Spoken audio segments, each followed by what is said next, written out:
10, 9, 8, 7, 6, 5, 4, 3.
Symmetry seems to be absolutely fascinating to the human mind. We like to look at symmetrical things in nature, such as balls, which are perfectly symmetrical, spheres, like planets and the sun and so on, or symmetrical crystals, snowflakes, flowers, which are nearly symmetrical, and so on. But it's not the objects in nature, the symmetry of the objects in nature that I want to talk about tonight. It's rather the symmetry of the physical laws themselves. Now, how can a physical law have a symmetry? It's easy to understand how an object has a symmetry. Of course, it can't. But physicists delight themselves by using ordinary words for something else. And so, in this case, they have a thing about the physical laws which is very close to symmetry of objects. And they call it the symmetry of the laws. And that's what I'm going to talk about. To show how close it is, I ask for a definition of symmetrical. What is a symmetry? If you look at me, I'm symmetrical right and left, apparently at least. A vase can be symmetrical that particular way, or in other ways. How can you define it? Well, Professor Weil, a mathematician, gave an excellent definition of symmetry. It's this. As I am left and right symmetric, that means that if you put everything that's on this side, and vice versa, if you just exchange the two sides, it'll look exactly the same. Or, for instance, a square has a symmetry because if I turn, a special kind, if I turn it around to 90 degrees, it still looks exactly the same. So, Weil said, a thing is symmetrical if there's something that you can do to it so that after you finish doing it, it looks the same as it did before. And then that is the sense in which we say that the laws of physics are symmetrical. That there are things that we can do to the physical laws or to our way of representing the physical laws which make no difference and leave everything unchanged in its effects. And this aspect of physical laws are what's going to concern us tonight, and we will take a number of examples. The simplest example of all of a kind of symmetry, as you'll see, it's not the same as you would have thought, left and right symmetric or anything like that. There's a symmetry called translation in space. That has the following meaning. If you build any kind of apparatus or do any kind of experiment with some things, and then go and build the same apparatus or do the same kind of experiment with similar things, but put them here instead of there, merely translate it from one place to the other in space, then the same thing will happen in the translated thing that would have happened in the original thing. It's not really true, actually. If I actually built such an apparatus and then displaced it 20 feet in that direction, it would get into the wall and there would be difficulties. It's necessary in defining this idea to take into account everything that might affect the situation, so that when you move the thing, you move everything. For example, if the system involved a pendulum, and I moved it 20,000 miles to the right, it wouldn't work right anymore because the pendulum involves the attraction of the Earth. But if I imagine I move the Earth and the equipment, then it will behave the same way. So the situation is that you must translate everything which may have any influence on the situation. Now that sounds a little dopey because it sounds like, well, just translate it, and if it doesn't work, then you didn't translate enough stuff, and you're bound to win. Actually not. You see, it's not self-evident that you're bound to win. The remarkable thing about nature is that it is possible to translate enough stuff so that it does behave the same way. That's a positive statement. Now I would like to illustrate that such a thing is true from the statement of the law of gravitation, for example, which said that the forces between the objects was inversely as the square of the distance between them. And I remind you that a thing responds to force by changing its velocity as time goes on in the direction of the force. Now, if I move something from here to here, or a pair of objects like a planet going around the sun, and move the whole pair over, then the distance between the objects, of course, doesn't change, and so the forces don't change. And further, if they use when they're moved over a situation the same speed, then all the changes will remain in proportion. Everything can go around in two systems exactly the same way. So because the law said the distance between the objects, rather than some absolute distance from the central eye of the universe, but it talked about distance between the objects, then it means that the laws are translatable in space. I give another example of symmetry. That first symmetry is translation in space. The next one could be called translation in time, if you like, but better just to say a delay in time makes no difference. If we start a planet going around the sun in a certain direction, as it goes around, and if we start it all over again 2 hours later, or say 2 years later, with another beginning, starting the planet and the sun going on the same way, it'll behave in exactly the same way. Because again, the law of gravitation, as stated, talks about the velocity and never talks about the absolute time and when you were supposed to start measuring things.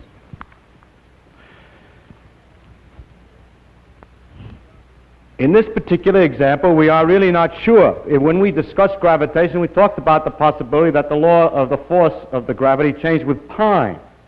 Now, this would mean that the translation in time was not a valid proposition, because if the constant of gravitation is weaker 1 billion years hence than now, then it isn't true that the motion will be exactly the same for experimental sun and planet 1 billion years from now as it is now.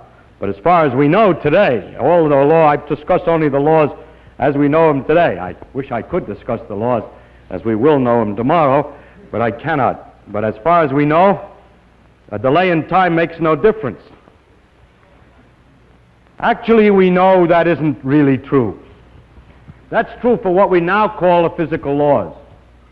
But one of the facts of the world, which is very different, well, which is maybe very different and maybe not different than a physical law, is the fact that it looks like the universe had a definite time of beginning, that everything is exploding apart.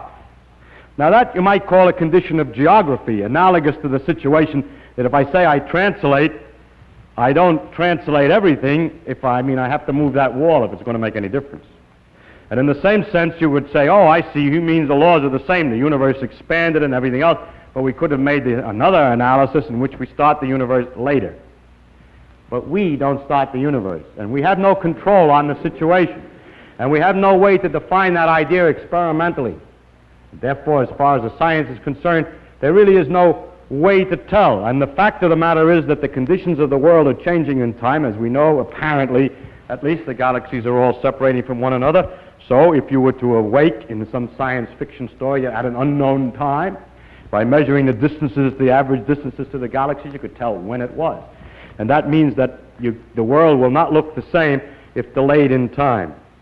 Now, it is conventional today to separate the physical laws which tell how things will move if you start them in a given condition from the statement of how the world actually began, because we know so little about that. And it is usually considered that astronomical history or cosmological history or whatever you want is a little different than physical laws. But if put to a test of how would you define the difference, I would be hard-pressed. The best characteristic of physical law is its universality. And if there's anything universal about the thing, it's the universal expansion of all the nebulae. So I have no way of defining that. But if I restrict myself to disregard that matter, then as far as the other physical laws are known, and the law that determines how the thing expands, or I mean the cause of it and so on, is not known. If you take only the physical laws that are known, a delay in time makes no difference. Now we take some other examples, and another is a rotation in space, a fixed rotation. If I build a piece of equipment and do some experiment with a piece of equipment built here, and then take another one, better translate it so it doesn't get in the way, here, but turn it so that all the axes are a different direction, it'll work the same way. Again, we have to turn everything that's relevant. If the thing is a grandfather clock and you turn it this way, well, the pendulum will just sit up against the wall of the can, it won't work. But if you turn the Earth too, as is going on all the time, it still keeps working all right. The mathematical description of this possibility of turning is a rather interesting one, because to describe what goes on in the situation, we like to use numbers to tell where something is. They're called the coordinates of a point, and we use, for instance, sometimes 3 numbers to do it. How high it is above some plane, how far it is in front of me, say, and back is the negative numbers, and how far to the left. Suppose I did that, and I'm not going to worry about up and down, because for rotations I just have to use 2 of these 3. Let's call the distance this way x in front of me, and y is how much to the left. And I can locate any body by telling how far he is in front, how far to the left. Those who come from New York City will know that the street numbers work that way very neatly. But until they began to change the name of 6th Avenue.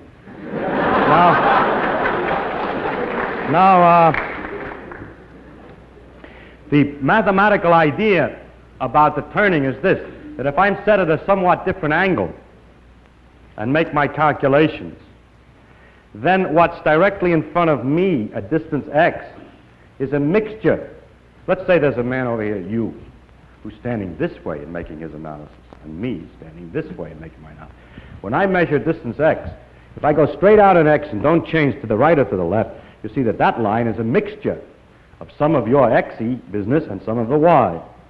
So that the connection, the transformation is that x gets mixed into x and y gets mixed into y and x, and that the laws of nature shall be so written that if you make such a mixture and resubstitute it in the equations will not change their form.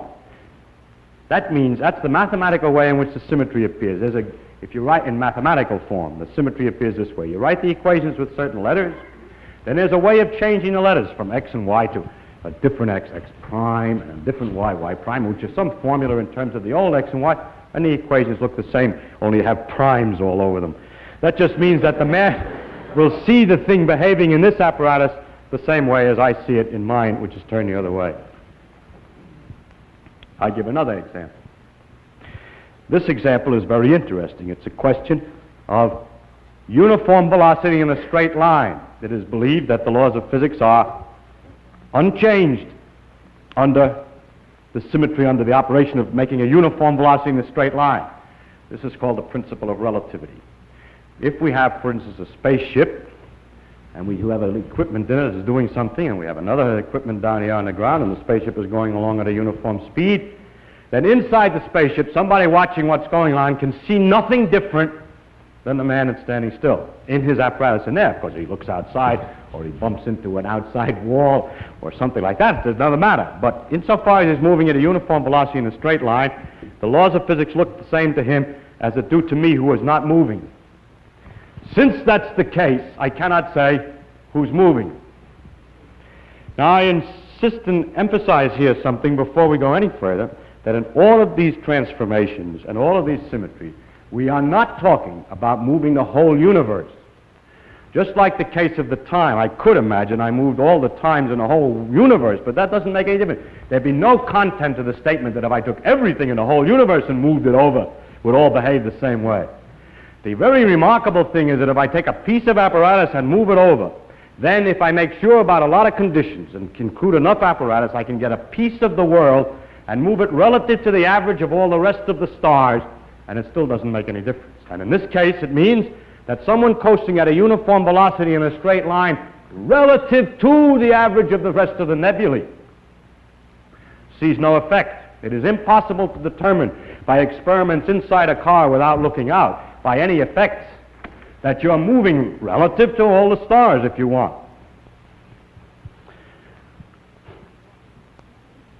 This proposition was first stated by Newton. Let's take his law of gravitation, for instance. It said that the forces are inversely as a square, so let's see, what else, yes. And that the force produces changes in velocity. Now, suppose that I watch a moving thing. If, for instance, I have worked out what happens when a planet goes around a fixed sun. And now I want to work out what happens when a planet's going around a drifting sun. Well, then all of the velocities that I had in the first case are different than in the second case. I just add a constant velocity on. But the laws are stated in terms of changes in velocity. So that what happens is that the pull of this planet for this changes this one's speed, and on the other case changes its speed by the same amount. So anything that I started with, any initial speed that I started with, just keeps on going, and all the changes are accumulated on top of that. That's not very good description, but the net result of the mathematics is that if you add a constant speed, the laws will be exactly the same, so that we cannot, by studying the solar system and the way the planets go around the sun, figure out whether the sun is itself drifting through space. There's no effect of such a drift through space on the motion of the planets around the sun, according to Newton's law, so that Newton said, the motion of bodies among themselves is the same in a space, whether that space is itself at rest relative to the fixed stars or moving at a uniform velocity in a straight line. Now, it turns out that as time went on, new laws were discovered after Newton, and those were the laws of electricity by Maxwell. And one of the consequences of the laws of electricity were that there should be waves, electromagnetic waves, light, in fact, is an example, which should go at 186,000 miles a second flat. I mean by that, 186,000 miles a second, come what may. So then it was easy to tell where rest was, because a law like if light goes 186,000 miles a second is certainly not one, or at first sight, is certainly not one which is quite right, which will permit one to move and get the same law, because it's evident, is it not, that if you're in a spaceship going 100,000 miles a second in that direction, and I'm standing still and shoot a light beam at 186,000 miles a second, you look out the window, or if I shoot the beam through a little hole through your ship, as it goes through your ship, since you're going 100,000, the light's going 186,000, the light is only going to look like it's passing you at 86,000 miles a second. But if you do the experiment, it looks like it's going 186,000 miles past you and past me. The facts of nature are not so easy to understand. And the fact of the experiment was so obviously counter to common sense that there are some people who still don't believe the result. But experimentally, time after time, experiments indicated that the speed is 186,000 miles a second, no matter how fast you're moving. And now the question, how could that be? Poincaré proposed that one take as one of the principles of nature that the Maxwell's principles of Maxwell's equations are right, and that the mathematical changes needed to compare a system moving and a system standing still that come in that case should be, well, I'm making it sound too complicated. I'll come back and change the way of stating it. Einstein realized, and Poincaré too, and it's hard to get the history right while you're trying to explain the idea at the same time, that the only possible way in which a person moving and a person standing still could measure the speed to be the same was that their sense of time and their sense of space are not the same, that the clicking clocks inside the spaceship are ticking at a different speed than they are in the ground, and so forth. Of course, you say, yeah, but if the clock is ticking, I look at the clock in the spaceship and I see it's going slow. No, your brain is going slow too. So by making sure that everything went just so inside the spaceship, it was possible to cook up a system by which in the spaceship it would look like 186,000 spaceship miles per spaceship second, whereas it looks like 186,000 my miles in my seconds at the same thing. It was a very ingenious thing to be able to do. It turns out remarkably enough to be possible. I mentioned already one of the consequences of this principle of relativity, that you cannot tell how fast you're moving in a straight line, in which we had two cars, and there was an event. It happened at each end of this car. A man was standing in the middle of the car, and there was an event that happened at each end of this car at a certain instant, which this man claimed was the same time, because standing in the middle of the car, he saw the light from both of these things at the same time. Whereas a man in another car, who happened to be moving this way with a velocity, saw these same two events, not at the same time, but in fact saw the one here first, because the light reached him before the light from here, because he's moving forward. So you see that one of the consequences of the principle of symmetry for uniform velocity in a straight line, that symmetry means you can't tell who's right, is that when someone talks about something like, when I talk about everything that's happening in the world now, that doesn't mean anything. If you're moving along at a uniform velocity in a straight line, everything that happens at now, simultaneous, is not the same events as my now, even though we're passing each other. Our instant here is the same, but somewhere else, we cannot agree what now means at a distance. So this means a profound transformation in our ideas of space and time in order to maintain this principle that you can measure, that uniform velocity in a straight line cannot be detected. Actually, what's happening here is that a little bit, that the time, from one point of view, two things that are simultaneous seem from another point of view to be not at the same time, provided they're not at the same place, that they're far apart in distance. That's very much like my x and y. Two things which seem to me to be at the same horizontal, well, let's say the same distance in front, 0 distance in front. Well, from somebody this way, he'll say one of them is in front of me and one of them is in back. See, consider, from my point of view, they're both even with me. That wall and that wall is even with me. But if I stand and turn like this and look at the same pair of walls but from a different point of view, that one's in front of me and that one's behind. And so it is that the two events which from one point of view seem to be at the same time, from the other point of view seem to be at different time, and the generalization of the two-dimensional rotation that I'm talking about into space and time was made, so that the time was added to the space to make a four-dimensional world. And it's not merely an artificial addition to say, well, we add time to space because, as it sees in most of the popular books, you can not only locate a point, but you have to say when. That's all true, but that doesn't make it real space. That just puts two things together. Real space has, in a sense, the characteristic that looked at from a different, it's possible to look at it from a different point of view, that has an existence, that it has an existence that's independent of the particular point of view, that there's a commonness, that a certain amount of time can get mixed up with a certain amount of space. So that space and time must be completely interlocked, and after this discovery, Minkowski said that space of itself and time of itself shall sink into mere shadows, and only a kind of union of the two shall survive. I bring this particular example up in such detail because it is really the beginning of the study of symmetries in physical laws.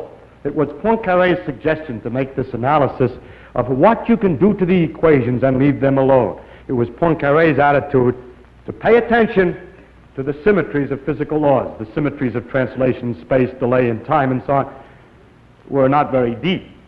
But the symmetry of uniform velocity in a straight line is very interesting and has all kinds of consequences.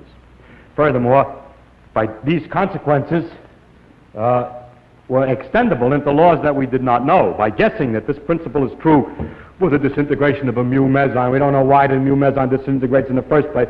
We can tell a lot about it by the proposition that we can't use mu mesons to tell how fast we're going in a spaceship either. And that tells us something, at least, about the mu meson disintegrations. There are many other symmetries of some of them are of different kinds.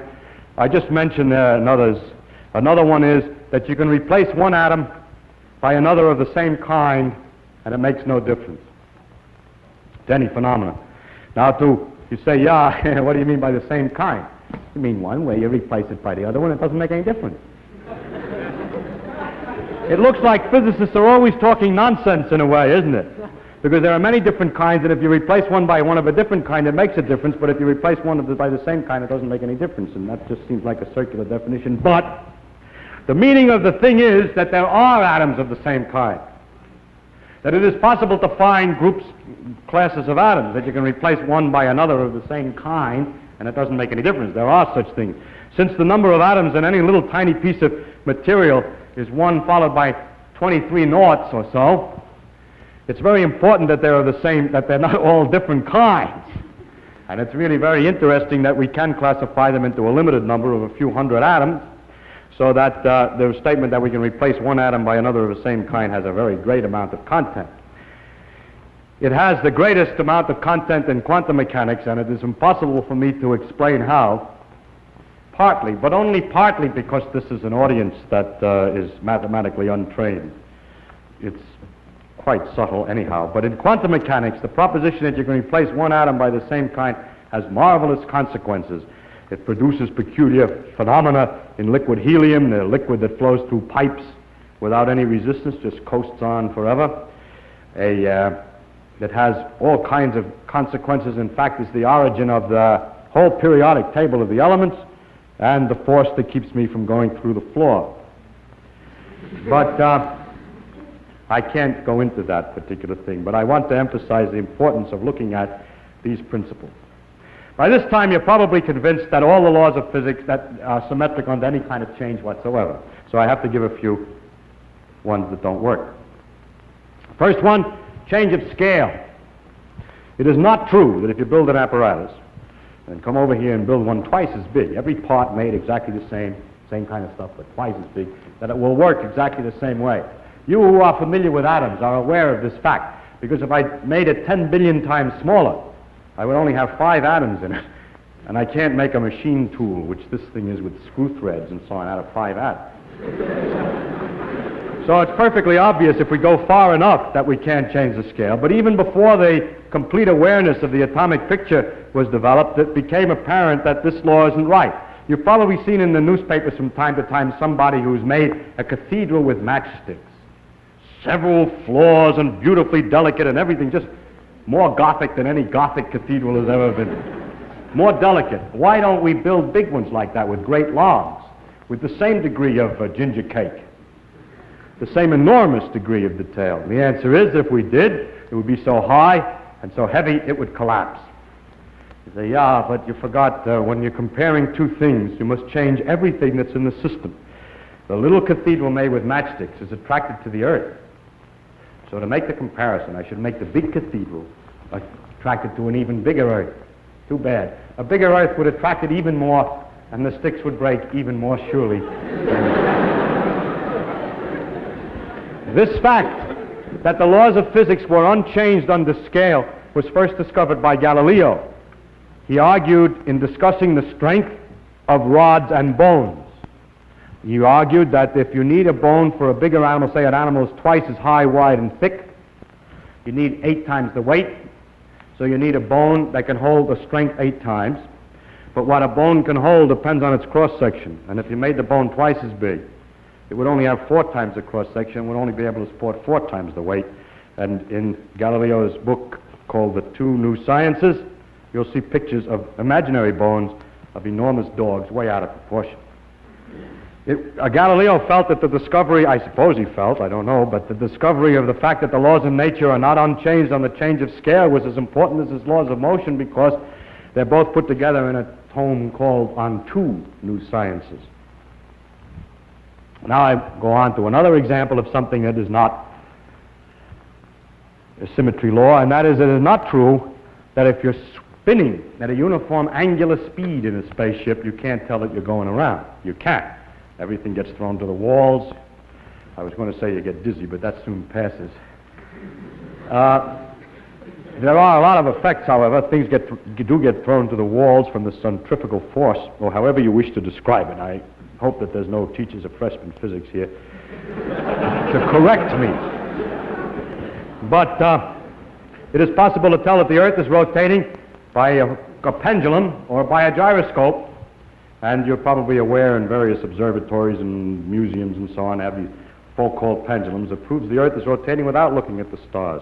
So it is possible to tell that we are going around at a uniform angular velocity on the Earth without looking outside, because the laws of physics are not unchanged by that. Many people have proposed that really you're rotating relative to the galaxies, see? And if you would turn the galaxies too, it wouldn't make any difference.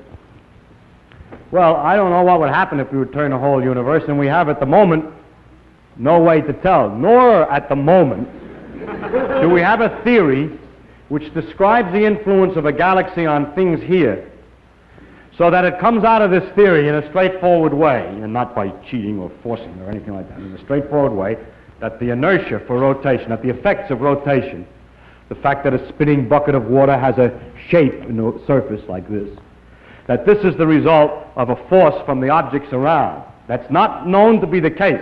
That this should be the case was called Mach's principle, but that it is the case has not yet been demonstrated.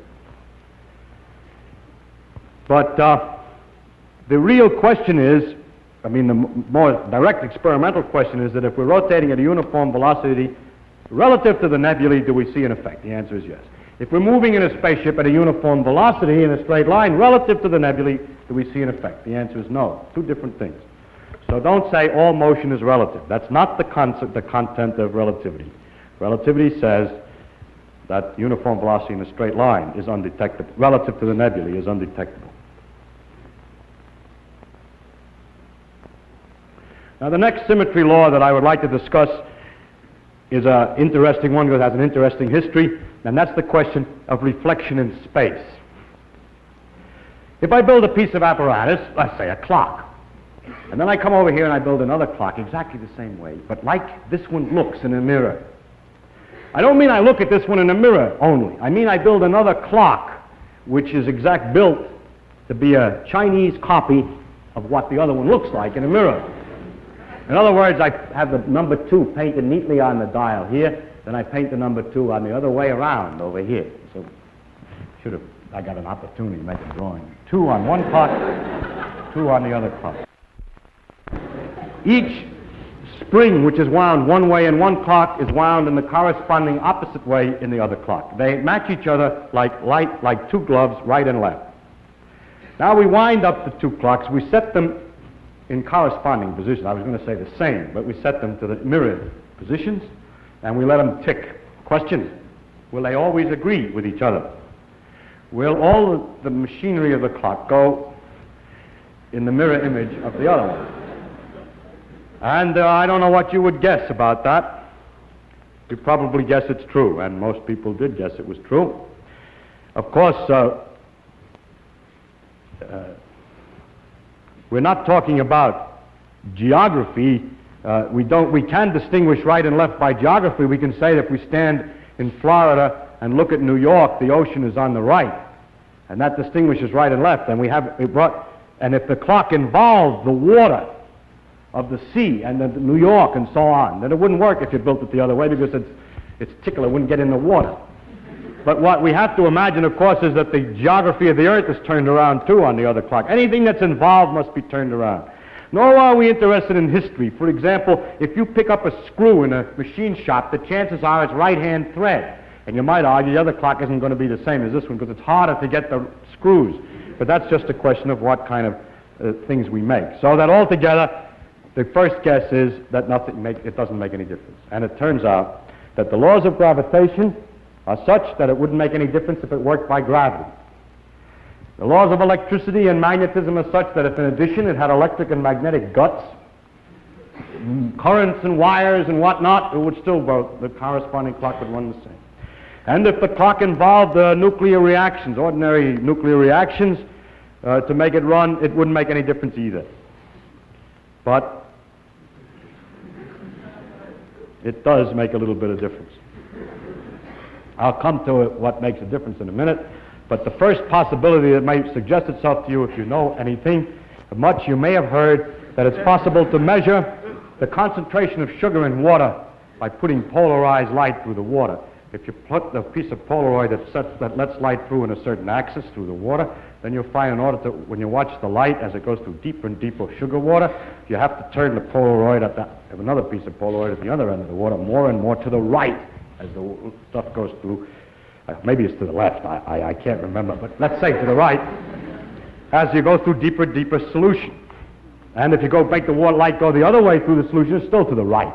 So there's a right-hand way, there's a difference for right and left. So if we put sugar water in the clocks and light, then if we put, say, in one tank of water and make the light go through and turn and put the Polaroid so it can just get through, and make the corresponding image on the other side, hoping the light would turn this way. It won't, it'll turn the other way, and it won't go through right.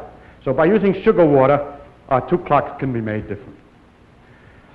So it's a very remarkable fact. And it isn't true, therefore, at first, that the two clocks will be, that the physical laws are symmetric for reflections. However, it's possible to make sugar in the laboratory. The sugar that we got that time might have been from sugar beets, but sugar isn't a complicated molecule. And it's possible to make sugar in a laboratory out of carbon dioxide or water and going through lots and lots of stages in between and make artificial sugar. When you put the artificial sugar in there, which is chemically and measured every way, it seems to be the same, it doesn't turn the light. Then, if you put bacteria in the water, in the sugar water, bacteria eat the sugar. And when you let the bacteria eat the sugar, and then try with what's left, it turns out first they only eat half the sugar. The artificial sugar. Second, when you're all done, it turns to the left, the stuff that's left. And now you find the explanation to all this is the following. And sugar is a complicated molecule, a set of balls, atoms, in some complicated arrangement. If you make exactly the same arrangement, but left as right, like if the arrangement is complicated like this, then you make one the same way. Then every distance between every pair of atoms is the same, in one as in the other. The energy of the molecules is exactly the same. And for all chemical phenomena not involving life, they're the same. But living creatures find a difference. The bacteria eats one kind and not the other. The sugar that comes from sugar beets is only one kind, all left-hand molecules. And so, or right-hand, and so it turns the light one way. The bacteria can only eat that kind of molecules. When we manufacture the sugar from substances which themselves are not asymmetrical, simple gases, we make both kinds in equal number. Then, if we let the bacteria eat, they'll eat the kind they can eat, and the other is left, and that's why it comes out the other way. It's possible to separate the two by looking through magnifying glasses at the crystals and separating them and so on, as Pasteur discovered, and so forth, so that we can definitely show that all this makes sense, and even our artificial sugar, then we can separate ourselves. We don't have to wait for the bacteria. But the interesting thing is that the bacteria can do this. Does that mean that the living processes don't obey the same laws and so on? Apparently not. It seems that in the living creatures there are many, many complicated molecules, and they all have a kind of thread to them. One of the most characteristic molecules in living creatures are proteins, and it takes a little while to explain the details, but let's put it very simply. They have a corkscrew property, and they go, let's say, to the right. Now, as far as we can tell chemically, if we could make this chemically the same thing to the left, it would not function biologically because it wouldn't, when it met the other proteins, fit the same way. That is, a left-hand thread will fit a left-hand thread, but left and right don't fit very well the same way. So the bacteria, having a left-hand thread in their chemical insides, can distinguish the left and right sugar. How did they get that way? Physics and chemistry cannot distinguish the molecules. It can only make both kinds, but biology can. It's easy to believe that the explanation is that in a long, long ago, when the life processes first began, some accidental molecule got started and propagated itself by reproducing itself, and so on, until after many, many years, these funny-looking blobs with the prongs sticking out yak at each other. But they are nothing but the offspring of the first few molecules, and then this accident of the first few molecules that it happened to form one way instead of the other. It has to be one or the other. So the thing that reproduces itself is either left or right, and then it goes on and propagates this on and on. It's much like the screws in the machine shop. Use right-hand thread screws to make new right-hand thread screws and so on. So this is probably one of the deepest demonstrations of the fact that the protein molecules are exactly the same in all life. They all have exactly the same kind of thread.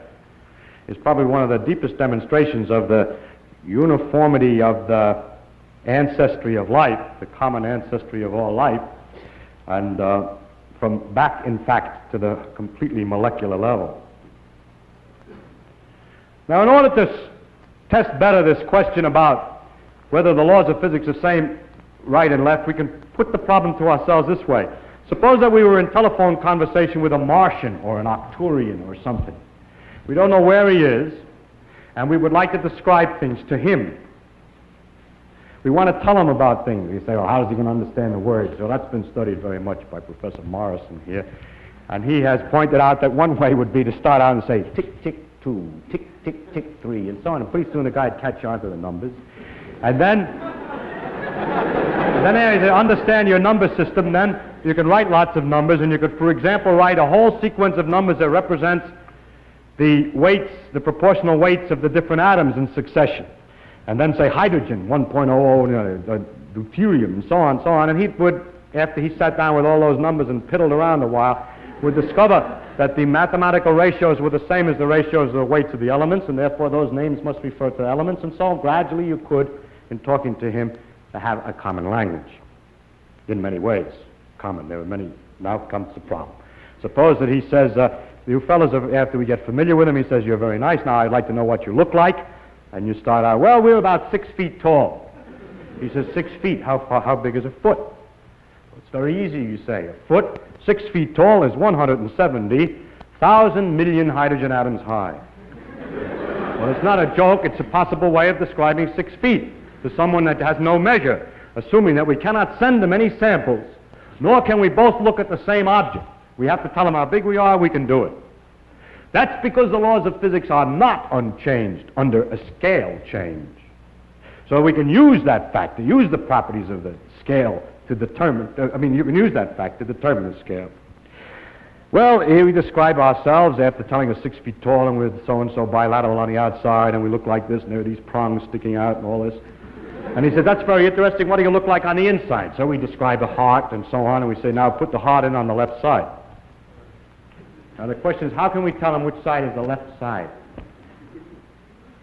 By what possible? You say, you take beet sugar, see, and you put it, in water, and it turns. Only trouble is he has no beets up there. Or we have no way of knowing whether the evolution, if it was even corresponding to the same proteins on Mars as here, whether the accidents of the evolution would have started with maybe the wrong-handed threads. So there's no way to tell. So after much thought, you see you can't do it. And so you conclude it's impossible. However, about 5 or 6 years ago, certain experiments indicated that they got reduced all kinds of puzzles. I won't go into detail. We got into tighter and tighter difficulties, more and more paradoxical situation, until somebody proposed, Li and Yang proposed, maybe the principle that right and left symmetry, that nature is the same for right and left, is not right. And that would help to explain a number of mysteries.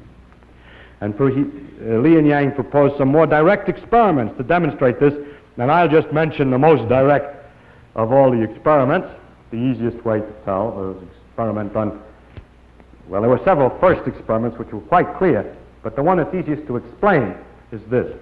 That when we have a radioactive disintegration, in which an electron and a neutrino are emitted, for example, this is one that we talked about before, electron and antineutrino. Or this is a neutron disintegrating into a proton, electron, and an antineutrino. Or the corresponding thing can happen to a neutron and a nucleus. Anyway, there are many radioactivities in which the charge of the nucleus increases by 1 and an electron comes out. The thing that's interesting is that if you measure the spin, electrons are spinning as they come out. If you measure the spin, you find out that they're spinning to the left. That is a definite significance, that the electron, when it comes out of the disintegration, is turning this way. And that helical description is a left-hand thread. It's as though, in the beta decay, the gun that was shooting out the electron were a rifled gun. And there's 2 ways to rifle a gun, because there's a direction, out. And then there's a question, do you turn it this way or that way as you go out? And the experiment is that the electrons come from a rifled gun, rifled, twisted to the left. And so, using this fact, we can call up the Martian and say, listen, take radioactive stuff. Now, I would have prepared a particular example, a neutron. And look at the electrons, which come from such a beta decay. And then you define left by this screw thread, and let's see, it'll take me some while to figure out how to do it in detail. Say the electron's going up, and the direction of motion of the way it's spinning is into the body on the left side, and that's where the heart goes. something like that. I'd have to think a little bit more. But anyway, it is possible to tell right from left, and thus the law of this, that the world was symmetrical for left and right, has collapsed. Every conservation law has, well, the next thing I would like to talk about is the relationship of conservation laws to symmetry laws. We last time talked about conservation principles, conservation of energy, of momentum, angular momentum, and so on. Now we're talking about symmetry laws. It's extremely interesting that there seems to be a deep connection between the conservation laws and the symmetry laws. This connection has its proper interpretation, at least as we understand it today, only in the knowledge of quantum mechanics. Nevertheless, I will show you the following, that if I will try to explain the following, that if we will assume that the laws of physics are describable by a minimum principle, that the paths are taken so that some quantity is least, an idea I described once before. If we add that the laws of nature come from a minimum principle, then we can show that if the law is such that you can move all the equipment to one side, in other words, if it's translatable in space, then there must be conservation of momentum.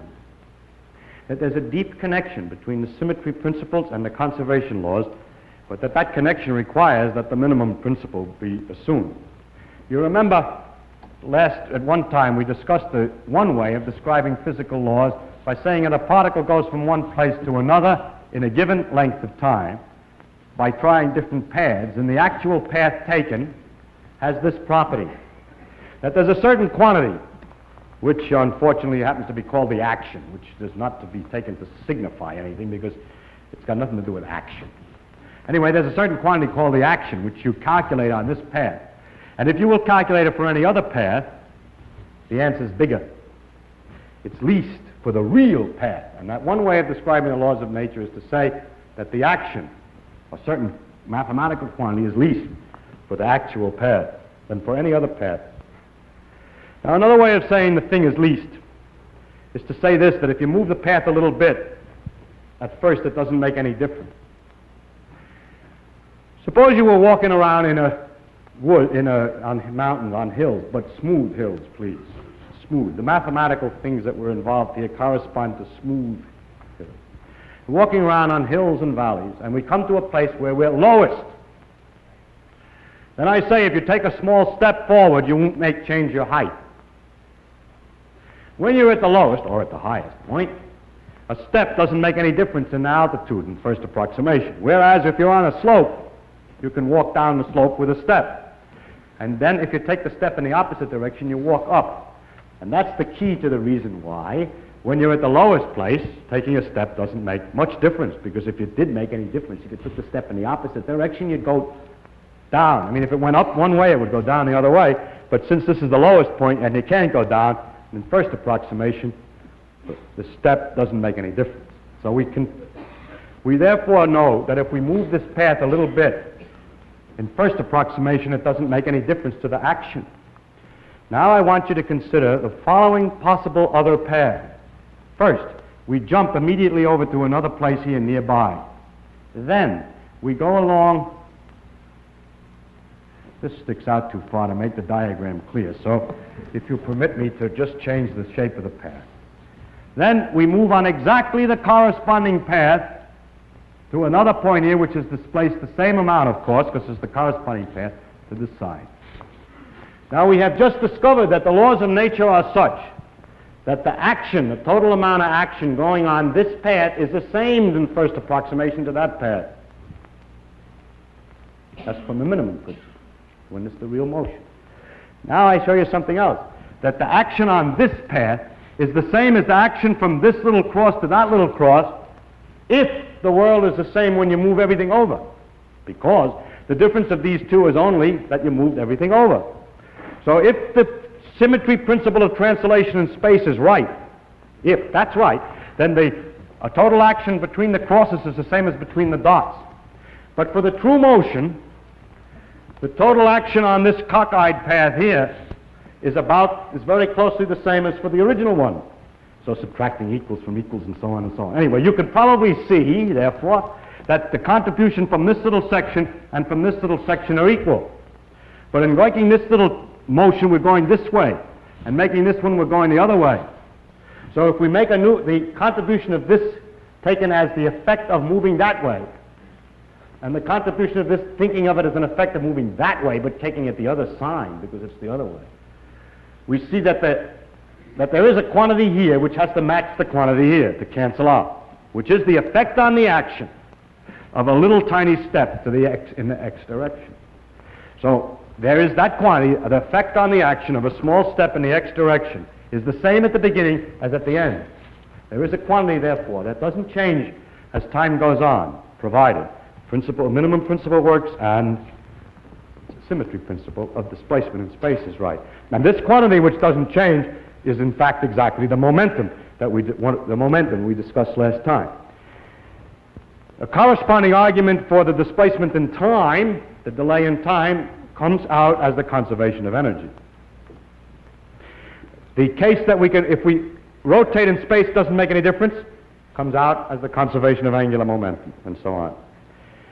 That we can reflect and it makes no difference doesn't come out to be anything simple in the classical sense, and it hasn't therefore got a simple classical interpretation, and people have called it the parity, and they have a conservation law called the conservation of parity, but those are just complicated words in the case of the quantum mechanics. So all we're saying is that the right and left symmetry law is not valid, but I have to mention that conservation of parity because you may have read in the papers that the law of conservation of parity has been proved wrong. It should have been written because it's much easier to understand.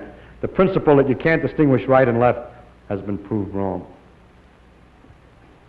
Now I would like to say as we go on about other symmetries that there are a few problems, new problems. For instance, for every particle, like an electron, there's an antiparticle, a positron. For a proton, there's an antiproton. And we can make in principle, what we call antimatter, in which every atom has its corresponding anti-pieces put together. For example, a hydrogen atom is a proton and an electron.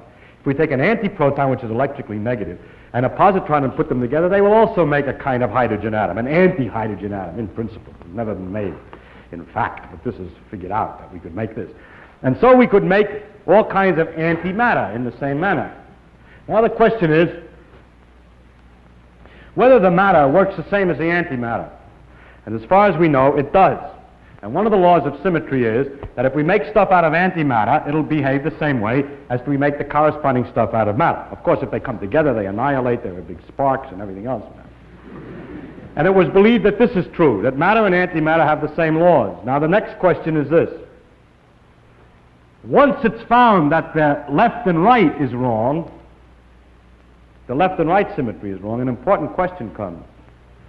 If I look at this integration but with antimatter, an anti-neutron goes into an antiproton plus an anti-electron, that's an positron, plus a neutrino. The question is the antimatter behave like the matter in the sense that it comes out left-hand thread, or does it behave the other way?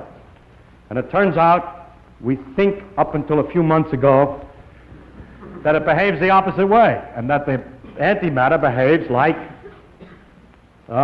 it goes to the right, where matter goes to the left. And so there was another principle that, in fact, we really can't tell the Martian which is right and left, because if he happens to be made out of antimatter, he'll get the thing the other way, because when he does his experiment, his positrons are coming out, puts the heart on the wrong side. And so you can see that if you telephone the Martian and explain how to make a man, and suppose he makes one and it works. Well, let's make it, and he explained to him also all our social conventions and so on. Then when we go finally to meet this man, after he tells us how to build a sufficiently good spaceship, we go to meet this man and you walk up to him, and if you put out your right hand to shake hands, if he puts out his right hand, okay, but if he puts out his left hand, watch out, because the two of you...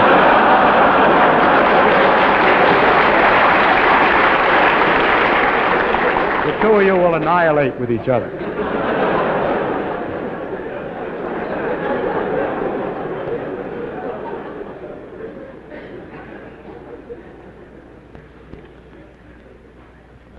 These are all the symmetries that I have time to tell you about. I wish I could tell you about a few more, but they become more difficult technically to explain. And there are, but more into it, but there are some very remarkable things which are the near symmetries. The remarkable feature of this effect that we can distinguish right and left is that we can distinguish right and left only with a very weak effect, with this beta disintegration. What it means that nature is 99.99 indistinguishable right from left, but that there's just one little piece, one little characteristic phenomenon which is completely different in the sense that it's absolutely lopsided, is a mystery that no one has the slightest idea about yet. Thank you.